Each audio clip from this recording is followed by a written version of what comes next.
Dobrego dnia, good morning. Poczynajemy naszą sesję. We start our session.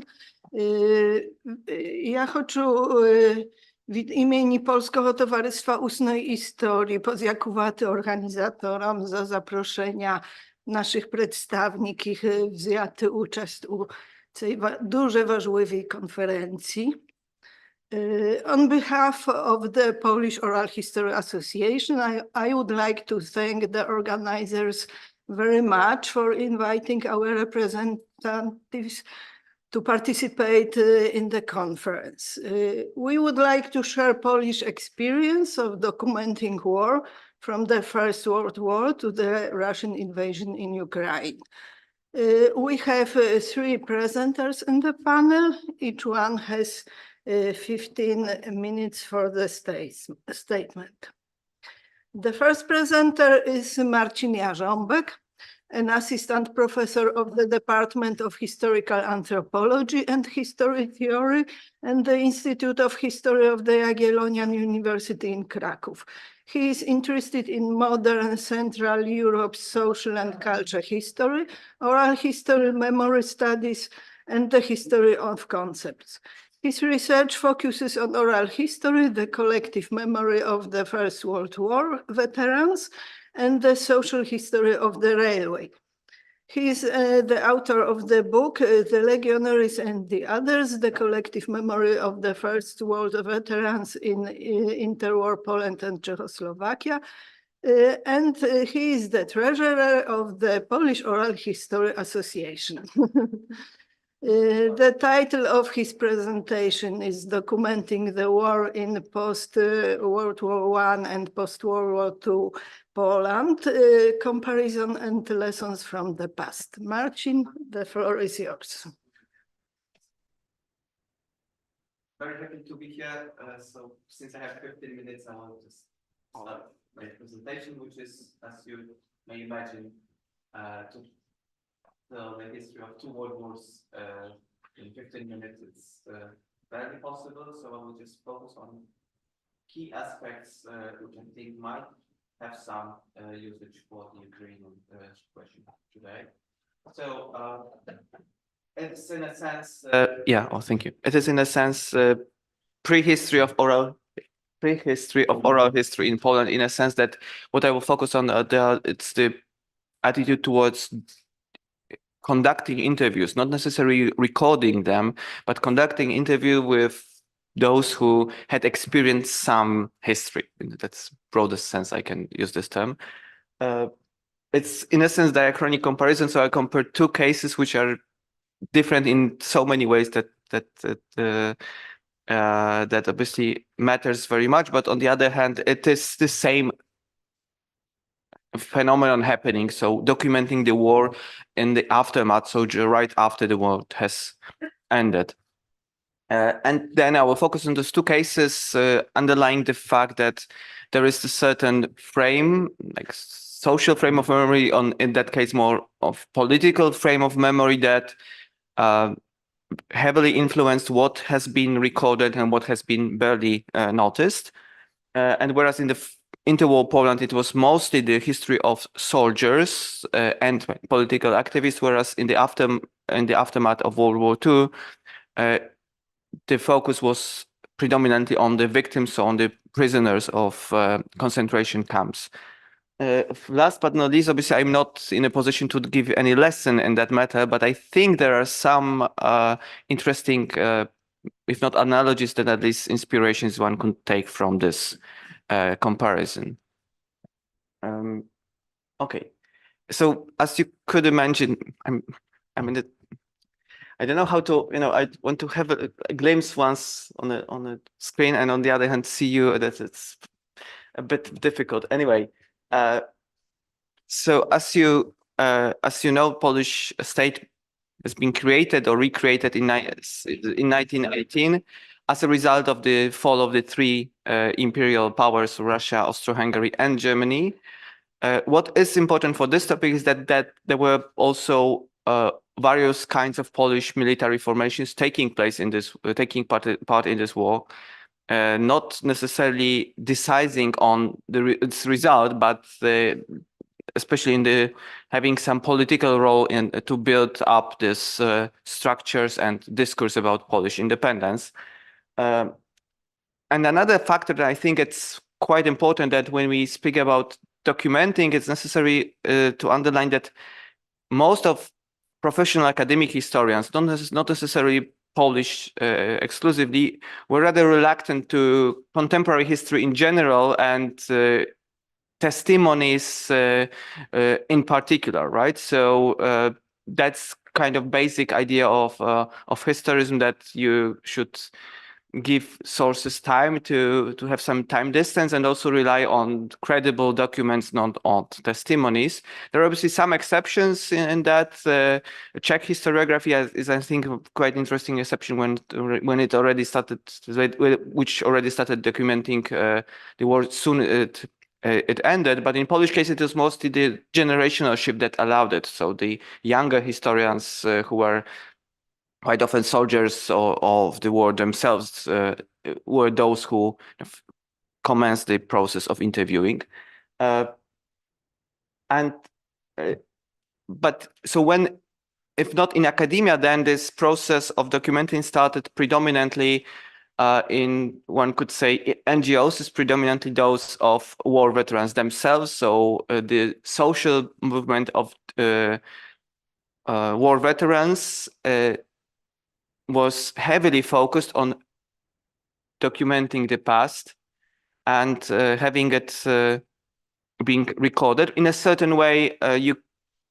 It was used to form a collective, more or less coherent ground for common memory. In other words, if you okay. Okay.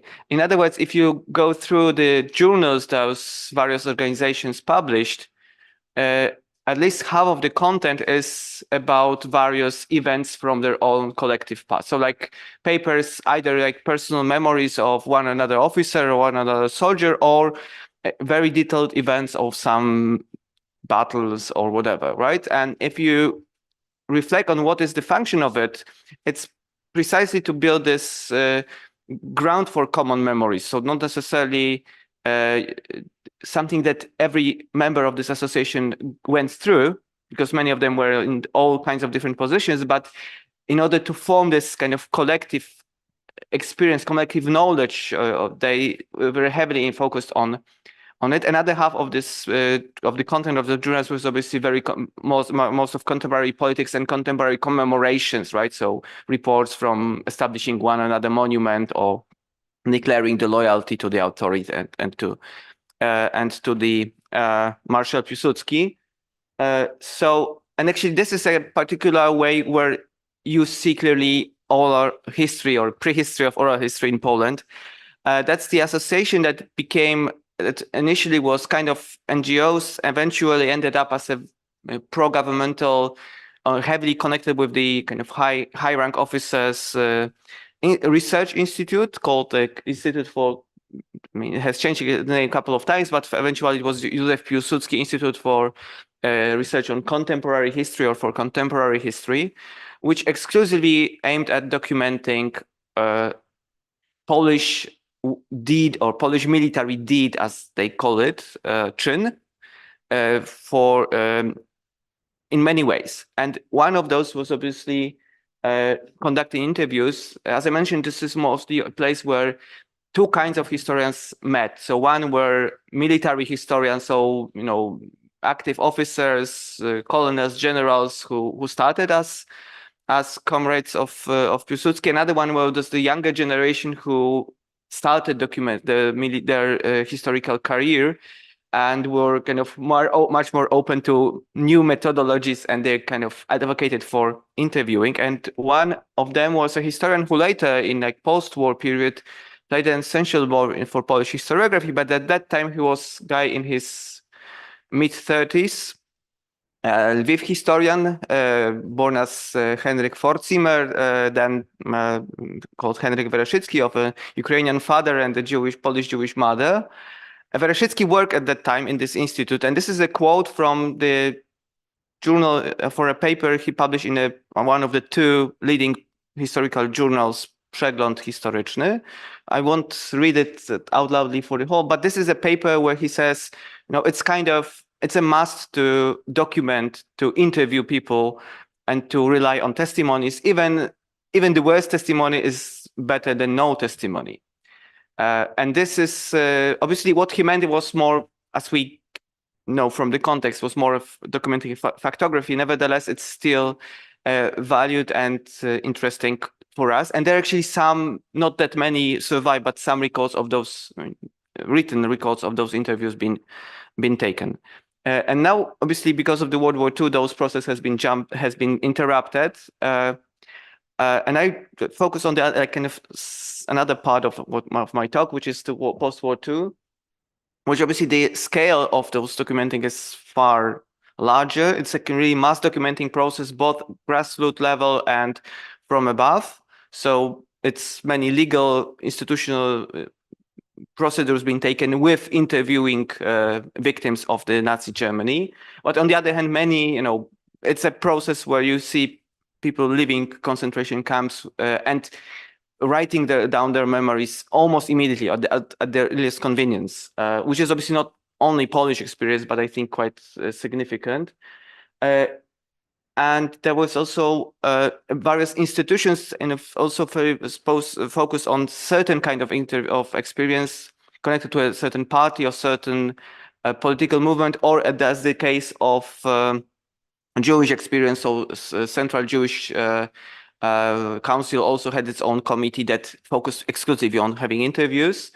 Last but not least, it's the literature, and I can pick up one of many books. This is a book published already in 1946 by this Jewish Historical Commission by Lviv Polish Jew Michał Borwicz, who wrote about the relatively unknown camp in Yaniv camp in Lviv and his experience being there, but focused on writing literature in the camp, right? Obviously, and this is what point when I want to kind of stop, the massive interviewing process was taken apart from the legal institutions in two main camp museums, some in Auschwitz and in Majdanek, so the part of Lublin, those that were liberated and established as museum very early, so already in the late 40s, and they actually the idea that we had to document what happened arose very soon. Obviously, those interviews were heavily influenced by current politics, were full of victimhood and martyrdom. They were predominantly focused on Polish experience, not that many interviews with Germans. So they are quite repetitive. However, and this is my point where I would like to show you something which once in a while pops up in this stories that are stories that didn't fit so well to it. And this is another testimony from 1960 of former Auschwitz prisoner, and the whole testimony focused predominantly on a German nurse who came to Auschwitz. This is kind of a story of a good German, right? So kind of all Germans were bad, but this particular one was kind of truly has changed her mind during stay in Auschwitz. And as you see, this relationship is quite detailed because this is a moment of revelation, like in St. Paul's story, and then it goes further and further. And this is actually quite unusual story, but you could have them from time to time when you see those double edges. So despite of the fact that this narrative is highly politicized, that it's often one-sided, there is, this collection is really full of that kind of testimonies. So to conclude, what is striking, we mentioned that for all historians, dealing with the recent past is not that common. However, dead cases are clearly very recent history. So they are writing about something that happened literally months or couple of years before they conducted interviews. Both wars had civilian victims and had wars and had all kinds of soldiers. And this is not the nature of the war, but actually the framework, the political framework of memory that has chosen in a sense what has been documented or where is the focus, right? So whereas in the case of World War I, this is the story of soldiers, not of civilian, of victims that were also plenty of. whereas in the Second World War, it's vice versa, which is surprising that only in late and like mid 1960s, those soldier stories became massively recorded and kind of politicized, even those Polish soldiers who fought together or kind of hand in hand with the Soviet army. So last but not least, it's actually, I think that this is not by far something exclusive for Poland. I just give you a case of the book by David Boder, so this American doctor who conducted plenty of interviews with POWs in the occupied Germany soon after the war. However, I think this is what, for that project, for this situation we are in matters, that actually you see this process of including and excluding stories, but on the other hand, even having that, it's actually there is some chance to get something unusual and kind of not very much fitting into the framework. So that's actually one of merit of having documentary projects in general. Thank you, and I pass the voice to Alina. Yes, thank you very much, Marcin. And our second presenter is Karolina Żłobecka. She's a historian, museologist, graduate of history and postgraduate zoology studies at the Jagiellonian University and the Heritage Academy. From 2016 till 2019, she was head of the history department at the Museum of the Polish People's Republic in Nowa Huta. From 2019, she is head of the Nowa Huta Museum. This is a branch of the Krakow Museum. She was a curator of temporary exhibitions One Way, March 68, and My Second Home, the steelworks named after Lenin, and co-curator of the exhibition Grandfather from Wehrmacht. She was co-founder of the Polish Oral History Association and its president from 2016 till 2019. The title of her presentation is Oral History at the Exhibition. Karolina. Thank you very much. Thank you, Alina, and thank you for your invitation. I'm really happy to be here with you. And this presentation is obviously different from most of the presentations during this conference because it's not really related to the experience of the current war. It presents two cases dealing with difficult pasts and turning oral history projects into exhibitions. So maybe this is a stage when you will come to at some point. And I would like to tell you about two projects: Grandfather from Wehrmacht and One Way Ticket, March 68. To start with the beginnings of oral history in Poland are connected with filling in the blank spots, supplementing historical knowledge with topics that were banned during the communist period. The attack of the Soviet Union on Poland in 1939, the deportation of Polish people to Kazakhstan or to Siberia, the history of the Polish underground army, the Home Army. I participated in several of these projects. We recorded former concentration camp prisoners, deportees, soldiers of the Home Army, and soldiers of the Polish armed forces in the West. Most of these projects concentrate on the heroes and victims of the war, heroes and victims of the war or the communist system. Then we started recording soldiers of the Polish People's Army, an ally of the Red Army. Those soldiers were the main heroes during the communist period. Later, we wondered how former Wehrmacht soldiers living in Poland talk about the war and their fates. They do not fit into the heroic main Polish narrative about the war. And together with Marcin, Jarząbek, we started a project to search for and document their memories. Project Grandfather from Wehrmacht lasted a few years, and in 2015 we opened an exhibition about the experience of serving in the German army. You may ask, why in Poland do we have people who served in Wehrmacht? The project aimed to interview people from borderland territories between Poland and Germany who were called into the army regardless of their nationality. In post-war Poland, the number of those soldiers goes up to 500,000 people. Those of them who survived and returned to their homeland had to silence and suppress their memories due to political conditions in communist Poland. Some didn't even share their experiences with their families. They kept the war memories private. We recorded the interviews, the experience of service as it existed in the memory of soldiers using narrative biographical interviews. We wanted to memorize, we wanted the memories of Silesians, Pomeranians, or Kashubians recorded by us to complement the dominant image of the Second World War. Some of our interviewees considered the service in the army as a duty to the country, some as oppression and forced enlistment when they identified themselves as Poles. How they talked about their service depended on their identification. We conducted our interviews in Polish, German, Silesian, and interviewees identified themselves as Poles, Germans, Silesians, or simply locals. The project, the association Genius Lotzi from Ruda Śląska and House for Polish-German Cooperation ran the project. We recorded 50 interviews, 34 of which are soldiers' testimonies. All of them were archived. We conducted narrative, biographical audio and video interviews, although not all of them are narrative. The interviewees were born in the 20s. They were called to the army between 1938 and 45, covering all fronts, although most were from the Eastern Front.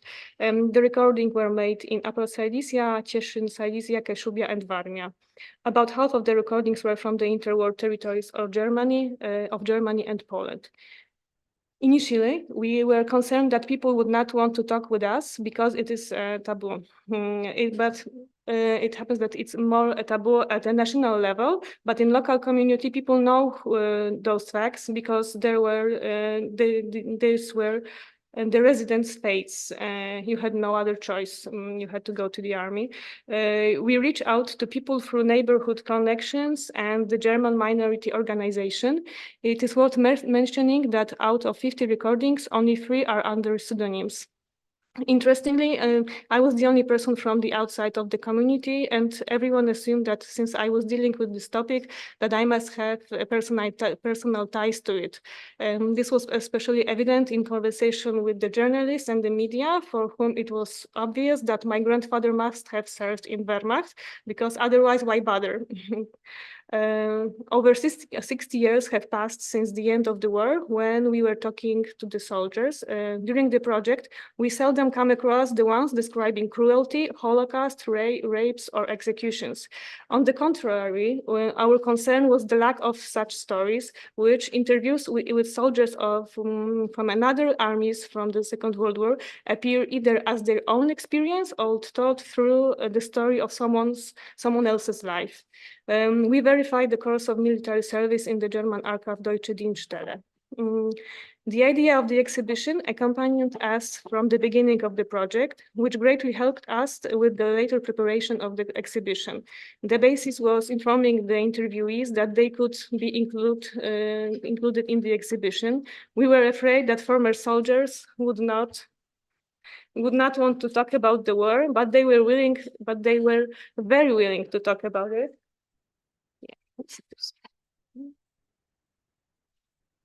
Often war stories were the main part of the recording. We arranged the exhibition similarly to the life stories of the interviewees, which did not necessarily reflect the rhythm of the interview. We started with the earliest memories of childhood of the interviewees, family, and school, then focused more on the experience of the military service. The beginning of the war, circumstances of being called into the army, training, the course of frontline service, injuries, and hospital stays. The end of the war and return home. Furthermore, we ask about identity, the language spoken at home, and life after the war. On each panel, we had a brief historical introduction, providing context, photographs, documents from the interviewees, and thematic recording fragments, 3 to 5 minutes long. The authorization stage was very important. We did not share entire recordings. Those can be listened to only in sound archives into centers. The way of appearing, whether under a pseudonym or with first and last name, was the choice of the interviewees. And the time distanced from the described main threads of the exhibition was crucial for the content and preparation of the exhibition. Another key factor was the interviewee's will and awareness. Even if the interview contained threats they did not want to make public, they could reserve or exclude them at the exhibition preparation stage. The interviewees authorized their statements. We did not present their entire story in the exhibition, but only selected fragments. Additionally, it was a mobile exhibition that traveled to various places in Poland, mainly in Silesia, the region most affected by the experience of service in Wehrmacht. And the other exhibition is, the title was One Way Ticket March 68, and it features interviews with people of Jewish origin who were forced to emigrate from Poland around 1968. And this was the result, among other things, of the policy of the Soviet Union, which sided with the Arab states after the outbreak of the Arab-Israel War in 1967. In 1968, young people in Poland began to oppose the authorities, and the party blamed the Jewish community for inspiring the rebellion. A brutal anti-Jewish campaign began, resulting in 13,000 people being forced to leave the country. These people often felt betrayed and harmed by the fact they were expelled from their homeland without a reason. Older people who survived the Holocaust were forced to start their lives anew once again. In 2018, on the occasion of the fifth anniversary of these events, I prepared an exhibition and conducted interviews in Israel with people who left Poland. I want to emphasize that the interviewees contacted me in response to my appeal sent to various organizations and through social media. The interviews were conducted with people who were between 17 and 21 years old when they had to leave Poland. We recorded video in Polish as a language. In the case of this project, I would like to draw attention to the role of the passage of time from the events that the interviews concerned. The interviewees had a great need to talk about their suffering and their fates. They wanted to be heard. This could not have happened earlier. For example, such a conversation, those people who expelled and me as woman from Poland, would not have been possible in the 70s. These people were deeply wounded. They felt wronged by the Polish state and Poles, their immediate surroundings and their neighborhood and their neighbors. Many of them, before the exile, and I'm not just talking about my interviewees, identified themselves as Poles, some that did not even know that they had Jewish roots. Their parents did not always pass on Jewish traditions and didn't teach them Yiddish. Their first language was Polish. They went to Polish schools and had Polish friends. All of this was suddenly taken away from them. After moving to Israel, they distanced themselves from Poland. One of my interviewees married a man who also had to leave Poland. For both of them, Polish was their first and only language, but their bitterness was so strong that they decided not to speak Polish and decided to speak Hebrew, even though they didn't know this language. They used it in their home, and it wasn't easy. Secondly, my interviewees were engaged in building their new lives in Israel, work, marriage, and having children. Memories of Poland moved to the background. This lasted, let's say, until around the 90s, when after political changes, they began to renew contacts with friends from Polish schools. These private contacts made them start to recall memories of Poland, including the good ones. The possibility of visiting Poland, renewing friendships, and changing Polish state policy was a long process that allowed the conversation with me and the desire to present their story in Poland. These interviews were filled with great emotionality and reflectiveness. The passage of time was very important. The conversation with me was not the beginning, it was the culmination of a process that lasted many, many years. And for my interviewees, it was important that they would not talk to me as a private person, but that a broader audience was behind me. Through the museum exhibition and publication, their message could reach many people. Those two examples of how a museum can create an exhibition about taboo war history and be a part of a reconciliation. Thank you.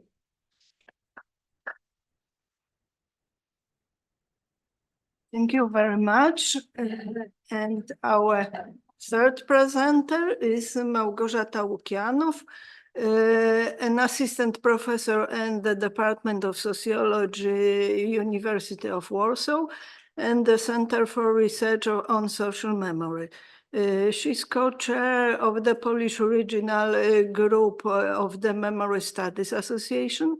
She is co-editor of the volume with Anna Wylegała and Sabine Rutar, No Neighbors, Lands in Post-War Europe, and the monograph on personal documents in the pandemic, Memoirs of Pandemic. She is interested in memory studies, sociology of knowledge, and sociology of culture.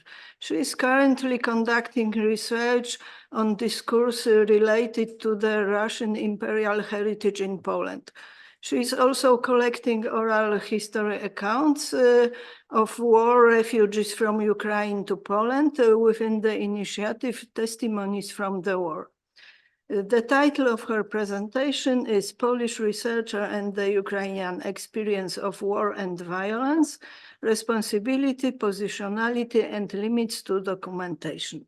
Małgorzata, the floor is yours. Дуже дякую. Я дуже вдячна, що я можу бути тут з вами в конференції. My presentation will be in English and to refer to yesterday's keynote talk by Alessandro Portelli, who said that oral history is talking across the line. So my presentation will be about where is this line in our project, where me being a Polish researcher who happens to know a bit of Ukrainian, recording testimonies of people who fled to Poland after Russia's full-scale invasion in 2022. I will briefly talk about the project itself and its funding ideas and goals and names, and then I will talk about positionality. So who am I in relation to people I am recording, to the research team, to other audiences we are dealing with, and I will try to grasp all of these ideas, talking about how to do more partner research, and how to give a little bit out of control from us researchers in the whole process. So why this initiative is also in Poland? It all started in Lviv, in the Center for Urban History. Natalia Łukianow mentioned a bit about this initiative, and then it went to Poland. Right now, there are around 1 million people displaced and seeking refuge in Poland. These numbers are really fluctuating. This is an oscillatory migration, so it's really hard to estimate the exact number of people being right now in Poland, but provided that there are more than 6 million people who left Ukraine for the past 2 years, this is a great experience of leaving the country, of finding new places, of rooting or not rooting in other countries that are sometimes very different in so many ways. So back in 2022, this initiative was, of course, changing and growing, but back in 2022, there were a few institutions involved. So starting with the center, like the methodological and idea of it is the Center for Urban History of Eastern Europe in Lviv, and Natalia Łukianow being the PI of the research there. Then there is, if I may say so, us at the time, the Institute of Philosophy and Sociology of the Polish Academy of Sciences, and the Polish Oral History Association that I also happen to be the member of, and the Miloszewski Center, who provide us funding, because in case of emergency research, the grant procedures are taking very long time, very often, especially if we want to establish something that can take some time. And in this case, we couldn't opt for a major funding from any established graduate institution. This would take months or years to do this. So we were seeking for funding partners who could be funding this ad hoc right here and right now. Then there are partners from Luxembourg, University of Luxembourg, and the Center for Digital history, providing also a lot of expertise into digital history, into digitalizing data, into also the ethics in the digital environments, which was very important at the time, and lots and lots of interesting ideas. I think this is the first time I learned that you can have voice recorders that are encrypting data right on the spot, for example. That I've never used it before, and it was really interesting to learn about that. For example, and the colleagues from United Kingdom, that we also discussed a lot of ethical issues with them, and this formed a sort of learning community at the time of researchers, because everyone had to learn from each other. So we were hosting internal seminars, inviting our guests, meeting with people, so to have this kind of not only extracurricular cooperation, but also our internal ties as well. What's going on right now, just briefly, there's there comes the proper research funding for the longer time from the National Science Center for Science in Poland, with this triada cooperation of Polish, Ukrainian, Luxembourgish cooperation, focusing on the second round of interviewing. So the big question, what comes after the first interview, how to do this, how to prolong the relationship, how and why and when to go back to people who were interviewed initially. Focus on digital hermeneutics, which essentially means that whenever we create something like a data set, this gets some metadata, and this already tells the story. This already gives the thinking tools of how to frame the project, the way the keywords that you search, the way you tag all your data. This is already some sort of knowledge production, and how to do this in the most open way in this case. And wherever if there's a possibility to include collections from other countries. So I think everyone's aware that this kind of documentation processes were taking part in many countries. There's bigger and smaller initiatives. So the question is, can they get together somehow? Can we make it maybe bigger, maybe a bit more linked to each other? So to have a different access, that this is all still an open ended question right now. So this is about what data there is now, and there are a few, I think, key issues here. So about more than 200 recorded interviews, out of which 21 interviews were conducted with men, and this comes with two issues. So first of all, the very structure of migration out of Ukraine is mostly women, but also the question of reaching out to men, and then possibly seeing the question like why this person is here in this country is also keeping at bay certain testimonies and stories. 37 of these were recorded in Russian and 137 in Ukrainian. Each time the interview, I will talk about this a bit more in a minute, were collected in a language that the witness, the person was to choose by him or by herself. This also talks about our skills as researchers. So I happen to speak Ukrainian, but my knowledge of Russian is less than basic. We had people who knew both of the languages or one of them. So it was also a matter of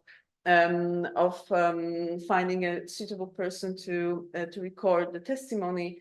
As you see, the majority of people are having a higher degree in education. This is both related to the amount of people having the higher degree in Ukraine as well, but also the way how in this kind of research people participate. And in many other projects, whenever there's like an open recruitment for the project, you can see that a lot of people do have a higher education degree.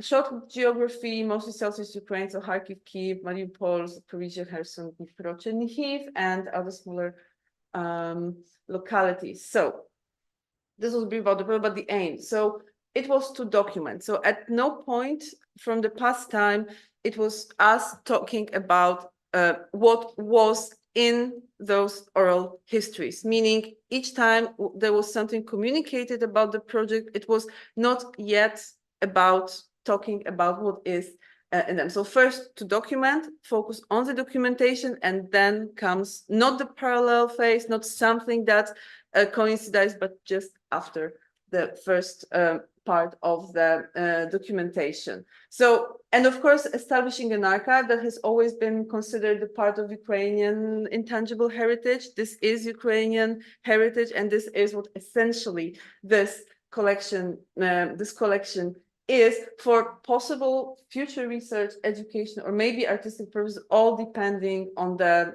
consent that we obtained from people who spoke to us, but also to disseminate the message, because it's surprisingly easy living in Poland to forget there's the war in Ukraine among all the other news. So it is important to step up and say that this is what we are doing, and to constantly remind that this is still going on, especially to send this message to Polish and maybe other European or Western societies. And along with the documentation phase, what we try to do is to foster discussions on ethical considerations and methodology, and this is what I will also focus on today. So emphasizing the everyday life experiences, and already maybe now consider broader biographical context of interviews. So this was to send like the clear message that whenever we met with someone, that it's not that the war we are interested in, but it's the person, which is a very different approach than tell me about the war. And I think in one case someone said, but which one? That I could tell. Also, this showed that there's so much more in the person, in every individual because this was giving so much more meaning in this case. So the interviews were only audio recordings. There was no video recordings involved. The semi-structured narrative interviews, meaning the open part for the testimony, for the story, for the narrative, and possible questions to follow, consulted on the earliest stages with psychologists. But also, before each meeting, we provided the whole guide and set of questions to every person, that in case there is some question that we should omit, that we should not ask for any possible reason, so we could learn it before actually meeting the person. So this is this whole preparation phase before an actual, so to say, recording happens. And this was happening for many reasons. Maybe someone experienced some loss recently and don't want to talk about certain family issues because of that. Maybe this is a situation that is related to an economic situation. Maybe this is about certain political views that a person doesn't want to share. And this is talking about the limits. This is when we say, okay, and we skip this and we go on, because this person specifically said this is not something they would like to talk about with us, and this was respected. More about the limits and more about the ethics. So to ensure no harm is caused and to avoid hasting. So everything happens in its own pace. Sometimes it takes waiting or weeks and months before someone reaches out. This is fine, because this is us having all the time in the world to do this. But of course, ensure no harm is a very broad thing, isn't specific at all at this place. So it meant as well that we excluded the most vulnerable individuals from the sample. So for example, in case we knew that there was a person who experienced sexual violence or needs other help than us recording this testimony, this was not, so this person would not be approached by us in the future. So talking about the limits, because there is a lot we would like to learn about this, and possibly some will say this is an important dimension of the war that needs to be documented, but at the same time the question is, and what is the cost of that? And this is the limit that poses us in this case. Of course, there were cases when people actually wanted to talk about this, so that's a very different thing as well. Agency, choices, and empowerment, meaning that us researchers talking, this was mentioned in the previous session, so us giving up our control as a researcher and our position as someone looking top down, perhaps. So for example, it's not only us contacting people, but how about they can contact us back? So this goes in both dimensions. And this is why there is all the data and all the dialogue established apart from the very recording of the testimony and the interview. So they can do this and they contact, and this is okay. Also choices for the consent. So the consent was quite long, but for a reason. It was presented to people on paper, via email before the actual meeting. So everyone, each and every person knew what they're getting themselves into, actually.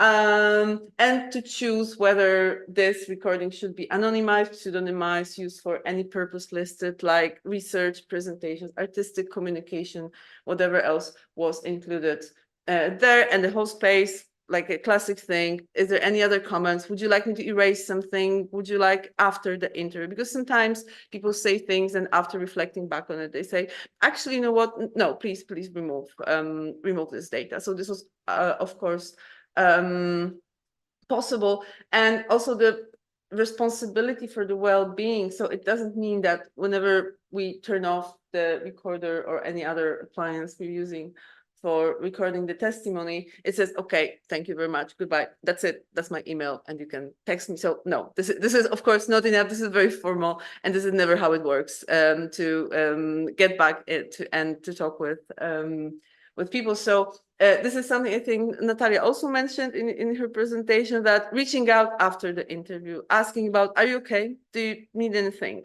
And this need anything could be a very different thing. It doesn't mean that it had to be like a consultation psychologist, but some people reach out to us being being citizens of Poland. You know, I have this thing with administration. There is something I need help with. So could you help me with that? Or I need perhaps to take my pet, cats or dog, to the vet. Can you help me with that? So they are very, very different issues. And this is all included in all the actually ethics of this being a research in this case. And now, so understanding, yes, but how about we talk about this and being the power dynamics? I mean, we cannot assume that a person seeking refuge in another country is in a very same position as the researcher being in this country. And this is, of course, the line in many ways that is this division, so to say, that we can talk across, and how to make it a little bit perhaps less. So our team included Polish researchers, so citizens of Poland speaking Polish, Polish as well, but Ukrainian and Russian, as well as refugee scholars from Ukraine also. And this is very interesting to know how different those interviews were. So this was actually reflecting upon, for example, the last question of the interview was, would you like to add something? Is there anything else you'd like to say? So just to end it openly and to compare what was this other thing for us as a Polish researchers and for our colleagues being Ukrainian researchers. So for example, some people told that we are so grateful to Poland for providing us with whatever we needed. That's nice, but it didn't really happen with Ukrainian researchers, because they could talk more openly about certain obstacles, for example, they faced, or something they knew only another person would understand that perhaps I wouldn't. Another thing is perhaps when I was interviewing in small localities, people who would be more like working class people, this is also another division, because maybe they thought this is not this kind of job and position I would understand as an academic in this case, maybe even regardless of our nationalities. But then looking for things in common, it was mostly women interviewing women, or maybe mothers interviewing mothers, or professionals interviewing, in some cases, other professionals. So there are different intersecting features that came here in this research. And of course, like nationalities and languages could be one of them, but there are so many other ways in which this developed. And of course, another question is about power dynamics, is about how these histories of Ukrainians would be placed in the Polish public discourse. So is this the story of helping people in need, or maybe about their experience? So what is the lens we are looking through this history? And this is also so much to say about the power dynamics, what gets into the public discourse and what doesn't. In fact, oh, I think this, we already have that. So, but also, so okay, so I'm going to conclusions, which is my last slide. Thank you very much. So, what are still open-ended questions? So, what are our various relationships? What are our commitments? So, what I can do when I'm asked to help, like helping get a cat to the vet. Sure, I also have a cat. I can help with that. But one of our colleagues was approached with a question about, I would like to adopt a child, and how can I do this? Can you help me with that? Or maybe I need some issues with taxes, maybe. So what is our competence? What is not? Yeah, I also pay taxes, but am I helpful in this case? Maybe not. So where to put this line in this case? When do you say no? When is it okay or not okay to say no? In this case, so what are our relationships? Can we be friends? So can we say no to being friends, or do we want to be friends? And can we enter or exit certain relationships in this case? And yeah, so this is the line that I wanted to talk about from this perspective. And thank you very much.